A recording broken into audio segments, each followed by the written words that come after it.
हे प्रेडिक्शन संपूर्णपणे रमलशास्त्र, कवडी विद्या आणि कार्टोमॅन्सी या 3 शास्त्रांवर आधारित असणार आहे. आता या पद्धतीने प्रेडिक्शन्स करायचं कारण काय, तर रमलशास्त्र आणि कवडी विद्या या आपल्याकडच्या खूप प्राचीन संस्कृतीतील विद्या आहेत, परंतु काळाच्या ओघात त्या विस्मृतीत गेल्या. तर अशा पद्धतीने प्रेडिक्शन्स आत्तापर्यंत कोणी केले नाही आहेत, म्हणून हा एक माझा प्रयत्न आहे की त्या शास्त्रांना, त्या विद्यांना परत एकदा उजाळा द्यावा. आणि कार्टोमॅन्सी नावाची जी एक विद्या आहे ती फॉरेन कंट्रीजमध्ये वापरली जाते प्रेडिक्शन करण्यासाठी, एस्पेशली फ्रान्स वगैरे त्या भागात ही विद्या वापरली जाते. तर रमलशास्त्रामध्ये ना एक वेगळ्या प्रकारची कुंडली बनते, ती साधारण हे अशा प्रकारची कुंडली ती बनते आणि मग त्यावरून प्रेडिक्शन्स केले जातात. कवडीशास्त्र म्हणजे काय, तर कवड्या तुम्हाला माहिती असते, ज्या साधारण अशा पद्धतीच्या या कवड्या असतात. आय होप तुम्हाला दिसत असतील या. आणि कार्टोमॅन्सीमध्ये आपले जे प्लेइंग कार्ड्स असतात ना, जे आपण खेळण्यासाठी वापरतो, हे अशा प्रकारचे कार्ड्स, हेच कार्ड्स वापरले जातात, परंतु हे मंतरलेले कार्ड्स आहेत, याला मॅजिकल कार्ड्स म्हणतात. आणि मग या कार्डांच्या आधारे पुढे प्रेडिक्शन्स केले जातात. आता याच 3 विद्या निवडण्याचं कारण काय, तर या तिन्ही विद्या ज्या आहेत ना त्या आपल्या पंचतत्वांवर चालतात, म्हणून मी या 3 विद्या निवडल्या आणि मिक्स अँड मॅच पद्धतीने हे प्रेडिक्शन्स मी करणार आहे. मिथुन राशीच्या लोकांसाठी 1 नोव्हेंबर ते 15 नोव्हेंबरचा काळ कसा असेल हे आज आपण इथे बघणार आहोत. एकंदरीत मिथुन राशीच्या लोकांसाठी ना संपूर्णपणे पॉझिटिव्ह एनर्जीज दिसत आहेत. साक्षात गुरुच येऊन मार्ग दाखवणार आहेत अशी काहीशी परिस्थिती इथे आहे. तुम्ही अनुभव कराल की सगळंच पॉझिटिव्ह होत आहेत, सगळ्या गोष्टी आपल्या मनासारख्या होत आहेत. काय असतं ना, आणि आपण स्वतः पॉझिटिव्ह झालो की सगळं जगच आपल्याला पॉझिटिव्ह दिसायला लागतं. आणि यातच आपल्याला भाग्याची साथ पण मिळणार आहे, म्हणजे सोने पे सुहागा अशी काहीतरी अवस्था या 1 ते 15 नोव्हेंबरच्या काळामध्ये मिथुन राशीचे लोक अनुभवणार आहेत. तुमच्या कार्डाची एनर्जी अशी सांगते, बघा हे कार्ड आलंय मिथुन राशीच्या लोकांसाठी. ते सांगते की तुम्हाला ॲक्शन घ्यायची गरज आहे. सध्याला तुम्हाला प्रिपरेशन करायची गरज आहे. ही जी वेळ आहे ना आत्ताची, याच्यामध्ये तुम्ही काहीतरी करा, काहीतरी कार्याला सुरुवात करा, ॲक्टिव्हली पार्टिसिपेट करा. जर भाग्याची साथ जरी असली तरी आपण जर कामच केलं नाही तर त्याच्यात सक्सेस कसं मिळणार, नाही का? तर कुठलंही तुम्हाला कार्य करायचं असेल तर त्याची सुरुवात करा, त्याचं प्रिपरेशन करा.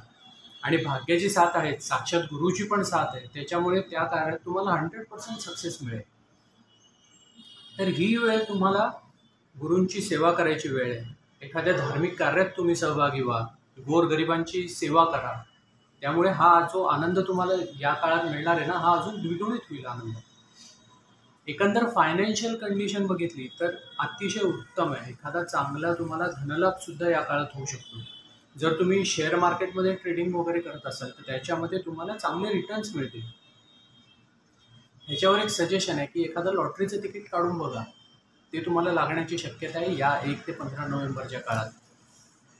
हेल्थ वाईज बघायचं झालं तर हेल्थ वाईज सुद्धा चांगल्याच एनर्जी आहेत. थोडंसं गुडघेदुखीचा त्रास इथे दिसतोय तुमच्यासाठी, बाकी त्याचा काही मेजर इश्यू आत्ता तरी दिसत नाही. तुम्ही जर लँड किंवा प्रॉपर्टीमध्ये इन्व्हेस्टमेंट करायचा विचार करत असाल तर तो आत्ता करू नका, पेंडिंग ठेवा, पुढे नंतर एनर्जी शिफ्ट झाल्यानंतर बघूया. घरातलं वातावरण थोडंसं तंग राहू शकतं, थोडेसे अगदी छोटेसे क्लॅशेस होऊ शकतात, परंतु तुमची एनर्जी पॉझिटिव्ह असल्यामुळे आणि या सर्व पॉझिटिव्ह एनर्जीज तुमच्या आजूबाजूला असल्यामुळे तुमच्या पॉझिटिव्हिटीने या वातावरणावर तुम्ही मात कराल आणि सगळं नॉर्मल होऊन जाईल. तुमच्या पार्टनर बरोबरचे जे रिलेशन्स आहेत किंवा तुमच्या स्पाऊस बरोबरचे जे रिलेशन्स आहेत ते अत्यंत उत्तम राहणार आहेत. या काळात ना तुम्ही थोडेसे रोमॅन्टिक सुद्धा फील कराल. लव्ह अँड रिलेशनशिपमध्ये असाल तर क्वालिटी टाईम तुम्ही एकमेकांबरोबर घालवणार आहेत असं या एनर्जीज प्रमाणे दिसतंय मिथुन राशीच्या लोकांना.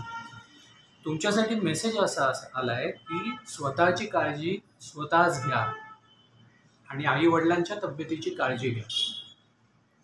म्हणजे इथे बघा, तुम्हाला सेल्फ केअरची गरज आहे. म्हणजे बाकीचं सगळ्या पॉझिटिव्ह एनर्जी आहेतच, परंतु आपल्या कामाच्या धबाडक्यात तुम्ही जर स्वतःकडेच लक्ष दिलं नाही, तुमची हेल्थ जर चांगली नाही राहिली तर तुम्ही काम कसं करणार, नाही का? तर स्वधर्म पाळायची इथे गरज आहे.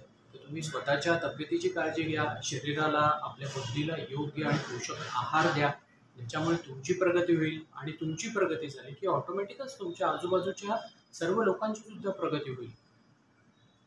तुमच्यासाठी लक्की कलर आलाय ऑरेंज आणि लक्की डे तुमच्यासाठी आहे संडे. तर एखादं महत्त्वाचं काम जर तुम्हाला या 15 दिवसात करायचं असेल तर ते तुम्ही रविवारच्या दिवशी करा आणि ऑरेंज कलरचे कपडे वापरा. तुमचं काम 100% सक्सेसफुल होईल. एक उपाय तुम्हाला एक सांगतो या काळात करायचा, की तुम्ही गणपती मंदिरात जाऊन या 15 दिवसामध्ये जे काही बुधवार येतील त्या बुधवारी गणपती मंदिरात जा आणि गणपतीला नमस्कार करा. बस हा छोटासा उपाय तुम्ही करा, म्हणजे बाकीचे जे काही प्रॉब्लेम्स इथे या एनर्जीज प्रमाणे दिसत आहेत तेही ऑटोमॅटिक दूर होतील.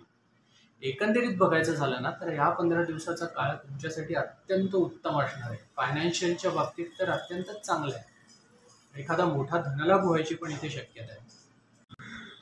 इथे जे काही प्रेडिक्शन्स आपण आज बघितले त्यातले तुम्हाला किती तंतोतंत लागू झाले आणि किती गोष्टींचा तुम्हाला स्वतः अनुभव आला हे मला कमेंट करून जरूर कळवा, म्हणजे इतरांनाही कळेल की हे या ज्या विद्यांचा अभ्यास करून आपण हे प्रेडिक्शन करतोय ते किती ॲक्युरेट आहे. तुम्हाला ही दिलेली माहिती जर आवडली असेल तर व्हिडिओला लाईक जरूर करा. चॅनलला जर तुम्ही अजून सबस्क्राईब केलं नसेल तर नक्की सबस्क्राईब करा. भेटूयात पुढच्या व्हिडिओमध्ये. धन्यवाद.